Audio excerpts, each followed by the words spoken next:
오늘 함께 보실 하나님 말씀은 에베소서 4장 11절에서 16절 말씀으로 교회를 한 몸 되게 하신 이유 그 두 번째 시간으로 우리 에베소서 시리즈 12번째 시간을 갖도록 하겠습니다.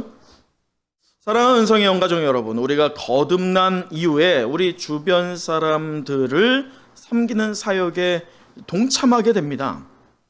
그래서 이 그리스도의 몸된 교회를 세우는 일에 우리가 협력하여 성령께서 우리에게 특별한 능력들을 허락하여 주시는데 우리는 이것을 두 글자로 뭐라고 할까요? 은사라고 합니다. 우리 잠깐 성경 다른 본문을 봤으면 좋겠는데 우리 고린도전서 12장 4절부터를 보면요, 우리 한번 펴볼까요? 고린도전서 바로 앞에 있어요. 고린도전서 12장 4절이에요. 앞에 띄워드리지 않아요. 자, 4절을 보면 이래요. 은사는 어떻다고 해요? 여러 가지나 무엇이? 성령이 같고 직분은 여러 가지나 주는 같으며 또 사역은 여러 가지나 모든 것을 모든 사람 가운데서 이루시는 하나님과 같으니 라고 하죠. 우리 또 하나 찾아보도록 할게요. 로마서입니다. 로마서는 앞에 있어요. 고린도전서 앞에 11장 9절이에요. 로마서 11장 9절 우리 또 같이 읽어보도록 하죠. 자, 시작. 또 다윗이 이르되 그들의 밥상이 올무와 덫과 거치는 것과 보응이 되게 하시었고. 이거 제가 잘못했네요. 자, 말씀에서 11장 우리 5절 보세요. 5절. 그런즉 이와 같이 지금도 은혜로 택하심을 따라 남은 자가 있느니라 라고 한 이후에 또 로마서 12장 6절도 한번 보도록 할까요? 12장 6절 제가 읽어드리면 이래요. 우리에게 주신 은혜대로 받은 은사는 어떻대요? 각각 다르다라고 하죠. 자, 여기에서 볼 때 은혜의 종류가 어떻다는 거예요? 네, 여러분, 은사의 종류는 다양합니다. 그래서 교회 안에 다양성이라는 것은 우리가 허용해야 됩니다.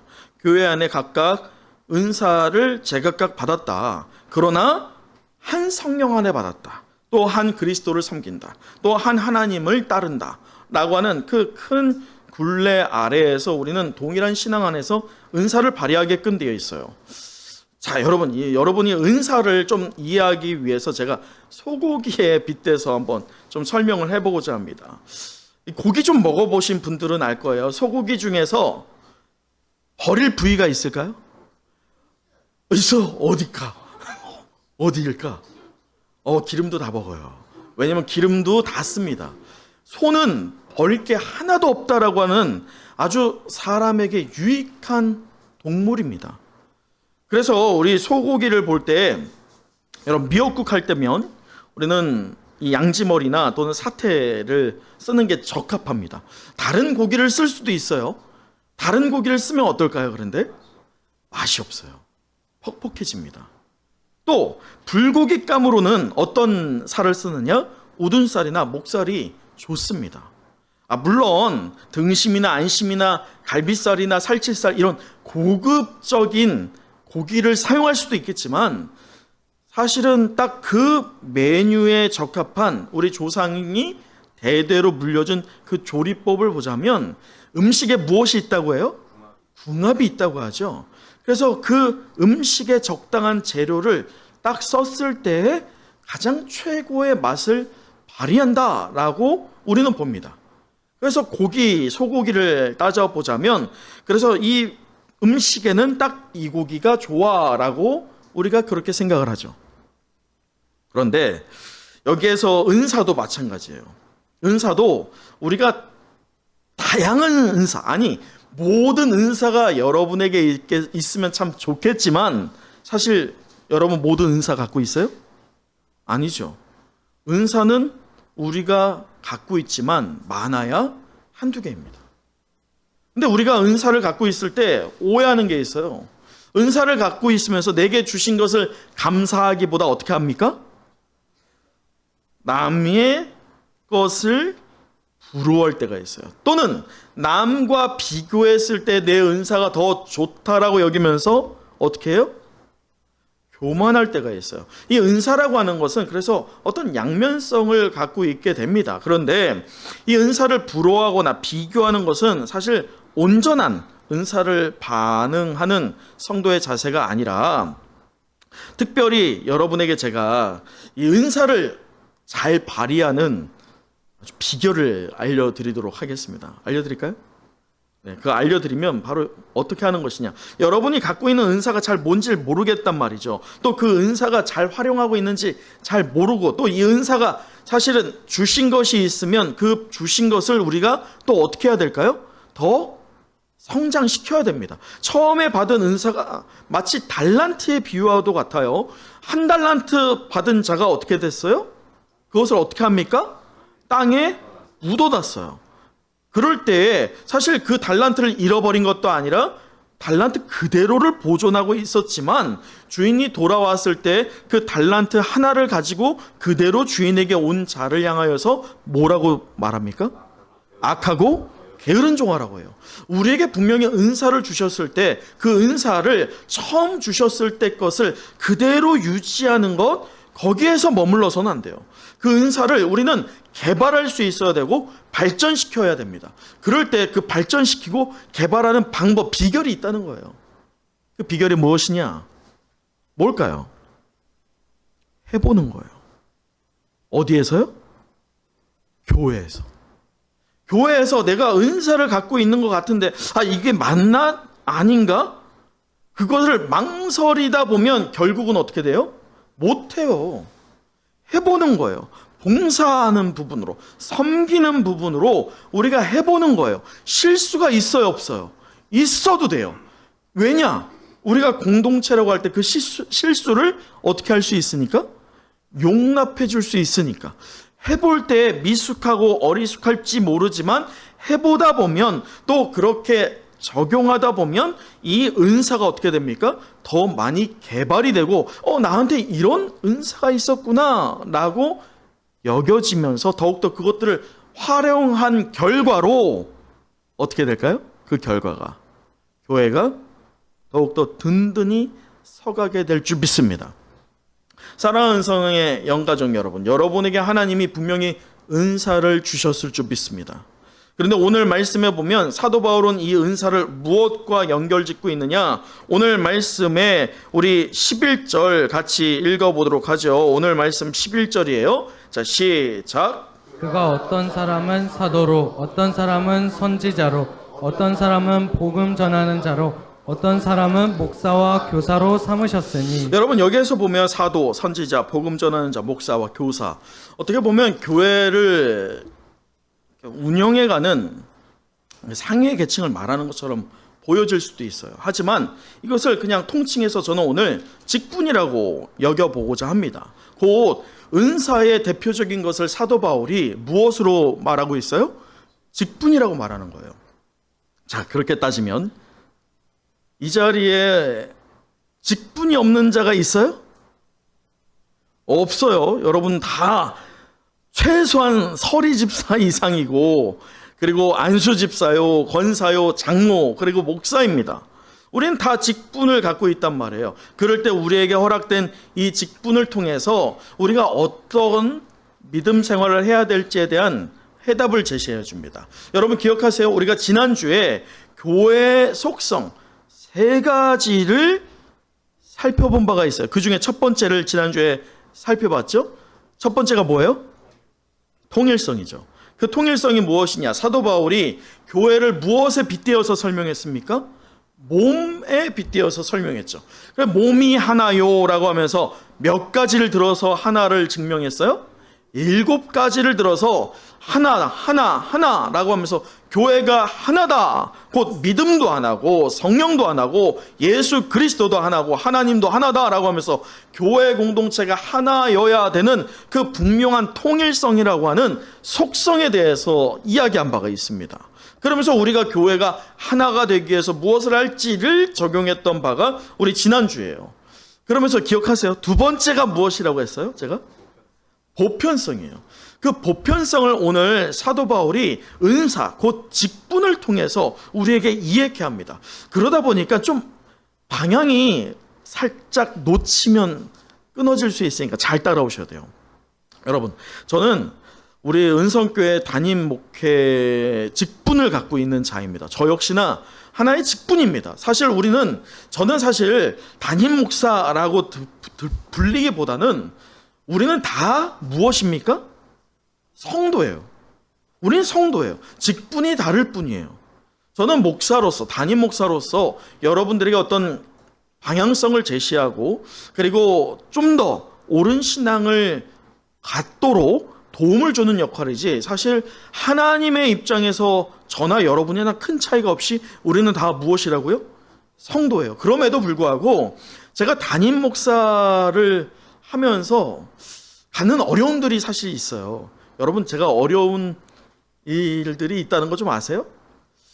어려운 것 중에 하나가 뭘까요? 어려운 거 참 많죠. 오늘 방수도 마찬가지고, 비가 올 때면 새벽 3시에 지난 한 주 동안 잠을 설쳤어요. 왜냐하면 이 귀가 밖으로 향하고 있어요. 저는 항상 비가 많이 오면 어떻게 되느냐, 교회가 어떻게 될까라고 하는 걱정 때문에 밤잠을 설치고 한번 또 살펴보고 막 이러거든요. 근데 그것보다, 그러한 어떤 스트레스가 있지만 그런 어려움보다 사실 담임 목사의 직분으로서 갖는 어려움들이 있는데, 그 중에 하나가 무엇인지 아세요? 설교도 마찬가지예요. 정말 매주 힘들어요. 매주. 여러분들은 잘 모르시겠지만 저의 마음은 항상 저 밖에 뛰어놀고 있습니다. 제가 앉아서 장시간의 할애해서 설교를 준비한다는 것은 정말 기적과도 같은 일일 줄 믿습니다. 저에겐 말이죠. 자, 그런데 제가 가장 어려운 것 중에 또 하나가 뭐냐면 여러분들을 세우는 일이에요. 직분을 세우는 일입니다. 어떤 이에게 어떤 직분을 줘야 될지, 어떤 자리를 줘야 될지 그걸 놓고 굉장히 고심합니다. 왜냐? 어떤 한편으로 보면 아직 준비가 안 됐단 말이에요. 아직 줘선 안 돼. 그러나 안 주면 어떻게 될까요? 시험 들 수 있다는 거예요. 예를 들어서 이 교회에 오래도록 신앙생활했던 어떤 우리가 안 보이는 서열이라는 게 어느 교회나 있단 말이죠. 근데 그 서열을 위배한 채, 그 서열을 붕괴트린 채, 서열이 낮은 자를 마치 서열이 높은 자보다도 더 먼저 직분을 줬을 때는 교회가 어떻게 될까요? 혼란이 옵니다. 여러분, 사실은 교회의 건강함을 놓고 보자면 그게 맞을까요? 맞지 않아요. 하지만 교회가 부족한, 연약한 성도들로 이루어져 있기 때문에 그 성도들을 걱정하는 저 역시나 연약하다 보니까 성도의 눈치를 보게 돼서 이 직분을 세우고 어떤 사역에 사람을 세우는 것이 사실 굉장히 어려운 것 가운데 하나입니다. 그러나 여러분, 이것은 저의 걱정이죠. 근데 저의 걱정을 지금 이 시간에 여러분에게 토로하는 것은 제가 감내해야 할 그 직분에 무게가 있다는 거예요. 그 얘기는 저만 이 직분에 무게가 있다는 거예요? 아니죠. 여러분도 여러분에게 맡겨진 은사가 있고 직분이 있다는 거예요. 그 직분에 무게가 분명히 있다는 것입니다. 그래서 우리가 이 직분을 주신 궁극적인 목적이 무엇이냐? 무엇을 든든히 세워가기 위함이에요? 교회를 든든히 세워가기 위함이에요. 여러분 개개인에게 직분을 줘서 여러분의 어떤 자존감을 높여주기 위함이 아니라 그 직분을 잘 선용하여서 성도끼리 온전케 되기를 원하는 성경의 가르침대로 우리는 직분을 주는 것입니다. 그래서 그 직분을 토대로 성도들이 자기에게 맡겨진 직분을 어떻게 하면 되는 거예요? 충성되이 감당하면 되는 거예요. 여러분, 반대로 적용해도 똑같아요. 성도가 직분은 있지만 그 직분만 받은 채 그 직분에 담겨져 있는 그의 성실함, 온전케 함, 충성됨이 만약에 배제되어 있다라고 할 때면 그 교회가 당당히 서 있을 수 없다는 것을 말합니다.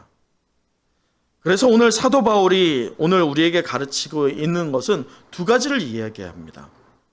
곧 오늘 이 교회 지체들에게 왜 그렇다면 직분을 주는 것이냐, 이 직분이 갖는 힘이 무엇이냐, 그것에 대한 가르침을 우리에게 주면서도 이것을 사도 바울이 교회 보편성에 연결짓고 있어요. 그래서 좀 어렵다는 거예요. 왜냐하면 직분을 준 건 알겠는데 이것이 은사라는 것까지도 이해를 하겠는데 어떻게 이것이 교회의 보편적인 보편성과 연결이 될까? 라고 하는 의구심을 갖지만 우리가 하나하나 살펴보면서 그 해답을 찾게 될 줄 믿습니다. 오늘 말씀 우리 12절 다시 한번 읽어보도록 할까요? 12절이에요. 시작. 이는 성도를 온전하게 하여 봉사의 일을 하게 하며 그리스도의 몸을 세우려 하심이라. 여러분 12절을 보면 이 교회 지체들에게 직분을 주신 첫 번째 이유가 고백되고 있어요. 그 첫 번째 이유가 뭐예요? 성도를 온전케 한다는 거예요. 여러분 흥미로운 것은 이 온전케 하다라고 하는 이 단어입니다. 온전케 하다, 이것은 수선하다, 보강하다, 바로잡다 라고 하는 어원을 갖고 있는 동사에서 파생된 거거든요. 그래서 강력하게 만들다라는 뜻이 내포되어 있어요. 여러분에게 쉽게 풀어주면 우리가 부득이하게 활동하다가 몸에 금이 가거나 부러질 때가 있어요. 그럼 어떻게 해야 됩니까? 기부스라든지 수술을 하게 되죠. 그래서 그 뒤틀리고 부러진 것들을 어떻게 하는 거예요? 다시 온전케 하는 거예요. 그런데 여기 성경에서 온전케 하다가 그 정도만을 얘기하는 게 아니에요. 그냥 원래 상태로 돌리는 정도가 아니라 원래 상태로 돌려지지만 원래 그러니까 처음의 상태보다 더 어떻게 되는 걸 말할까요? 더 건강해지는 것, 더 강해지는 것을 말합니다. 다시 말해 이 온전케 하다라고 하는 이 말은 사실 사도 바울이 이 에베소서에서만 사용하고 있어요. 근데 이 온전케 하다라고 하는 이 말이 지금 에베소 성도 그리고 오늘 말씀을 받고 있는 저와 여러분이 온전하다는 거예요? 지금 온전하지 않다는 거예요. 온전하지 않은 상태가 됐다는 거예요. 다시 말해 은사를 받았고 직분을 받았던 그때에 비교해 봤을 때 지금 우리가 어떻다? 뒤로 퇴보했다는 걸 말해요. 후진했다는 것을 말합니다. 에베소 성도가 그렇게 됐다는 거예요. 에베소의 두란노 성원에서 사도 바울이 3년 동안 말했고 그리고 그가 3차 전도 여행을 마치고 로마로 돌아갈 때도 그들이 눈물로 교제하면서 사도 바울이 에베소의 장로들에게 다시 한번 그렇게 가르침을 줬던 바가 있어요. 그럼에도 사도 바울이 지금 얼마 지나고 나서 감옥에 갇혀있는 그 짧은 기간 동안에 에베소의 성도들이 어떻게 됐다는 거예요? 믿음의 상태가 뒤로 퇴보했다는 거예요. 여러분 보세요. 사람을 의지하다 보면, 사람을 바라보다 보면, 사람을 본받으려고 하다 보니까 그 사람이 없어지니까 어떻게 돼요? 그 믿음이 송두리째 흔들립니다. 여러분 제가 가장 두려운 게 뭔지 아세요? 이 교회를 담임 목사님과 사모님의 사역이라고 하면서 여러분이 기도만 하고 있는 거예요. 그래서 교회는 무너집니다. 여러분 만약에 제가 건강상의 이유나 어떤 일로 인하여서 목회 활동이 잠시 중단된다고 생각해 보세요. 여러분 그럴 때 이 교회가 든든히 서갈 수 있겠어요? 건강한 교회는 담임 목사가 있든 없든 교회가 어떻게 되는 교회예요? 그대로 지나가는 교회예요. 담임 목사가 부재하다 하더라도 전혀 티가 안 나는 교회가 건강한 교회입니다. 오늘 에베소 교회가 바로 그런 약점이 있었다는 거예요. 사도 바울로부터 배운 바가 있지만 뭔가 자라나는 것 같았고 이 장성한 분량에 이르는 것 같았지만 그들의 모델이 누구였어요? 사도 바울이었어요. 사도 바울이 없으니 떠나가니 감옥에 갇히니 믿음이 퇴보하게 됩니다. 바라봐야 할 대상이 사라진 거예요. 그래서 지금 사도 바울은 그들을 향해서 급하게 편지를 씁니다. 오늘 저와 여러분을 향해서 강력하게 교훈을 주고 있어요. 어떻게 되라고요? 온전케 되라고요. 다시금 직분을 받았던 그때로 돌아가라. 아니 돌아가지만 어떻게 돌아가라? 더 강한 믿음으로 돌아가라 라고 하면서 우리에게 그렇게 교훈을 주고 있다는 것이에요. 여러분 그래서 이 온전하기 위해서 우리에게 주신 그 직분이 있어요. 그 직분으로 모여진 성도가 이룬 공동체가 어디입니까? 우리 은성교회예요. 여기서 오해하면서 안 되는 거예요. 우리 말씀에 다시 한번 12절 읽어볼까요? 12절 한 번 더 읽어봅니다. 시작. 이는 성도를 온전하게 하여 봉사의 일을 하게 하며. 자, 여러분 온전하게 하는 것까지는 이제 알겠어요. 그런데 온전하게 해서 무엇하라고 합니까? 봉사의 일을 하라고 하죠. 이것이 잘못 적용된 무리들이 있어요. 교회들도 마찬가지죠. 여러분 봉사는 굉장히 중요해요. 교회 안에서 봉사직은 너무나도 중요합니다. 우리 직분을 주신 그 근거에는 다 봉사라고 하는 것이 내재되어 있어요. 교회를 섬겨야 되는, 상대를 높여야 되는, 겸손히 낮아져야 되는 그것들이 다 내포되어 있다는 거예요. 그러나 여기서 중요한 게 있어요. 오해해서는 안 되는 게 있다는 거예요. 제가 누차 강조하는 게 무엇입니까? 봉사는 중요해요. 봉사는 분명히 있어야 됩니다. 하지만 봉사로 믿음이 생길 수 있느냐, 봉사로 온전해질 수 있느냐를 따져본다면 결단코 안 된다. 왜냐? 우리가 죄성이 있기 때문이에요. 봉사의 직분이 중요하지만 온전해진 것이 먼저여야 돼요. 내가 온전해지는 거예요. 온전해지는 건 우리가 온전해져야지 라고 해서 온전해지는 게 아닙니다. 온전해진 대상이 있어요. 에베소 교회가 온전해진 대상을 잘못 선정했어요. 누구로? 사도 바울로. 그래서 오늘 사도 바울은 그 온전해질 목표를 재수정해 줍니다. 그가 누구입니까? 예수 그리스도예요. 예수 그리스도를 다시 한번 선정해 주는 것으로, 목표를 변경해 주는 것으로 이들이 온전해지는 것이 먼저, 곧 이 온전해지는 것이 누구를 닮는 겁니까? 예수를 닮는 거예요. 그렇게 목표를 수정해 주는 사도 바울이에요. 그래서 온전해지는 성도가 궁극적으로 나오는 결과의 행위가 무엇이라고요? 그게 봉사예요. 그렇게 될 때면 마음에 상처받을 게 없어요. 그러나 봉사를 먼저 하잖아요. 믿음이 없는 채 나를 인정해 주지 않아. 내가 봉사했고 give and take가 우리 사람 사이엔 분명히 있다는 거예요. 내가 최소한 이만큼 해줬으면 너는 요 정도는 해줘야지 라고 하는 그런 기대감이 있다는 거예요. 그런데 믿음이 없는 상태에서, 온전해지지 않은 상태에서 내가 이만큼이나 넌 더 해줬는데 나한테 이것밖에 안 해줘 라고 하는 마음이 우리에게 언제든지 불끈불끈 올라와서 우리가 어떻게 될 수 있어요? 믿음이 그대로 엎어질 수 있어요. 그러나 반대로 우리가 온전해졌다면, 믿음으로 인해서, 은혜로 인하여서 그 은사를 받음으로 직분을 가진 것을 원래 받았던 그 이전보다도 더 강하여진 믿음으로 날로 우리가 성장해 간다면, 우리가 그 성장해 가는 과정에서 내가 봉사할 때 내가 좀 서운해지는 마음이 있고 나를 인정해 주지 않은 마음이 있어도 우리는 넘어지지 않습니다. 왜요? 누가 우리를 보기 때문에? 예수 그리스도가 보기 때문이에요. 예수 그리스도께서도 살아생전에 그러셨어요. 아니, 오늘도 그러십니다. 예수님이 우리에게 인정받기 위해서 한 적이 없어요. 예수님은 가장 낮은 자리로 겸손의 왕으로 오셨어요. 그래서 우리 역시나 섬길 때에 겸손해질 수 있는 것일 줄 믿습니다. 사랑하는 은성의 영가족 여러분, 바로 그것이 교회의 보편성 첫 번째예요. 교회가 보편적인 교회가 되기 위해서는 이 보편적인 교회다라고 일컬어지는 교회라고 하는 그 분명한 보편적인 교회 틀이 있어요. 그것은 성도를 서로 온전케 하는 거예요. 온전케 함으로 서로가 봉사하며 세워주는 교회를 우리는 보편적인 교회라고 합니다.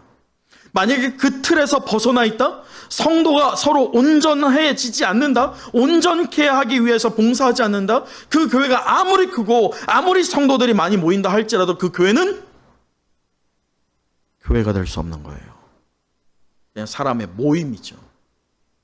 그래서 이 교회의 보편성은 분명한 성도들을 온전케 함으로 인하여서 우리의 신앙이 한 단계 성장해지는 것, 곧 봉사로 말이죠. 섬기는 것으로 말이죠. 그러한 우리 은성교 되길 간절히 축원합니다. 여러분, 이 시간 우리 좌우 보시면서 이렇게 한번 고백해 봤으면 좋겠어요. 제가 먼저 섬기겠습니다. 제가 먼저 섬기겠습니다. 우리 어떤 분의 얼굴을 보니까 딱 이렇게 제가 먼저 섬기겠습니다. 이거 말고 웃으면서 다시 한번 제가 먼저 섬기겠습니다. 제가 먼저 섬기겠습니다. 아멘. 네.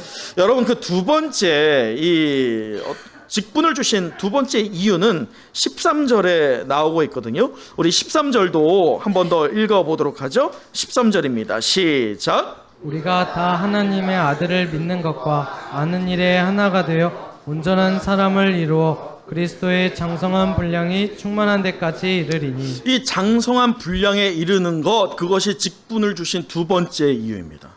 장성한 분량에 이르는 것.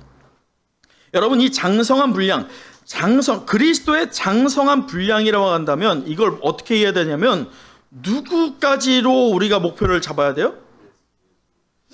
사실 제가 바라는 것은 여러분이 저를 닮기를 원하는 것이지만 저는요, 냉정하게 볼 때 여러분 앞에서의 정거장일 뿐이에요. 지나가는 정거장. 저는 그렇게 쓰임받은 직분입니다. 저는 여러분이 저를 닮는 것이 아니라 저의 가르침에서 멈추는 것이 아니라 궁극적인 예수의 가르침과 또한 예수를 닮는 여러분 되시길 간절히 소망합니다. 그게 저의 직분이기 때문에 저는 이것을 위해서 최선을 다할 거예요. 그런데 보세요. 여기 말씀에서 13절 잘 보십시오. 우리가 다 하나님의 아들을 무엇과 무엇? 믿는 것과 아는 것. 이 필수적인 교회라고 할 때 두 가지의 요소가 필수적으로 들어가요. 그리스도를 닮는다, 장성한 분량에 이른다고 할 때 두 가지의 요소가 분명히 있는데 그 두 가지가 무엇이에요? 믿는 것과 아는 것이에요. 여러분, 아는 것 참 중요합니다. 사실 이 직분을 가진 성도라고 한다면 누구나 장성한 분량에 이르러야 됩니다. 장성한 분량에 이르기 위해서는 알아야 하는 것도 정말 중요해요. 이 장성한 분량에 이른다라고 하는 말은 젖이나 채소를 먹는 것이 아니라 단단한 음식을 먹을 수 있는 사람들로 자랐다는 것을 말합니다. 어린 상태가 아니에요. 성인의 상태가 되었다는 것을 말합니다. 신앙이 그래야 된다는 거예요. 직분을 가진 자들의 은사가 그렇다는 거예요. 과거에 받았던 때는 어리숙했어요. 어렸어요. 그렇지만 아는 것도 없었지만 그가 점점 성장하고 단단한 음식을 먹을 수 있을 정도로 장성해지기 위해서는 아는 것도 있어야 된다는 거예요. 여러분, 이 직분을 가질 때 훈련에도 그 과정이 분명히 있는데 우리가 여러 훈련이 있지만 사실 그 훈련들을 총체적으로 보면 하나님과 나의 사이에서 하나님이 누구냐를 알려주는 그 신학이 있어요. 그게 신론입니다.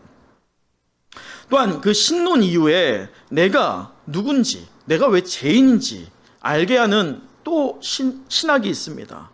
그게 인간론이에요.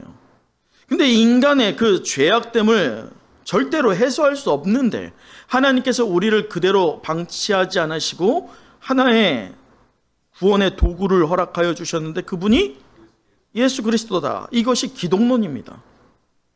또한 교회가 무엇이며 교회 공동체가 어떻게 되어야 할지를 말하는 게 교회론입니다. 여러분, 이거밖에 성령론을 비롯해서 여러 신학의 논조들이 있어요. 우리의 가르침 안에 그것들이 다 스며들어 있죠. 사실 알기가 어려워요. 이해하는 것도 어렵습니다. 여러분, 그런데 더 어려운 게 뭔지 아세요? 이것을 이해하는 게 어려운 게 아니라 내가 갖고 있는 잣대가 있다는 거예요. 내가 어느새 스며들어 있는 인생의 잣대가 있어요. 세상에 그릇이 있어요. 그것 안에서 포용하고 이해하려다 보니까 배격되는 거예요. 못 받아들이는 거예요. 하나님, 난 여기까지만, 나 이거 동의 못해. 딱 잘라서 여기까지만 난 이해할 거고 여기까지는 나한테 강요하지 마세요라고 그런 믿음의 반응을 하게 됩니다. 아는 것에서 잘하지 못하게 됩니다. 여러분, 분명한 것이 있어요. 우리가 눈에 보이고 또한 귀에 들리는 대로 이해하는 것으로 그쳐버리면요, 또 내가 제한한 영역 안에서만 예수 그리스도를 인정하게 되면 우리는 결단코 그리스도의 장성한 분량에 이르지 못한다는 것을 아시기 바랍니다. 그래서 교회는요, 이때까지 어떻게 했느냐? 여러분, 코로나 때 왜 교회가 주저앉았냐고요?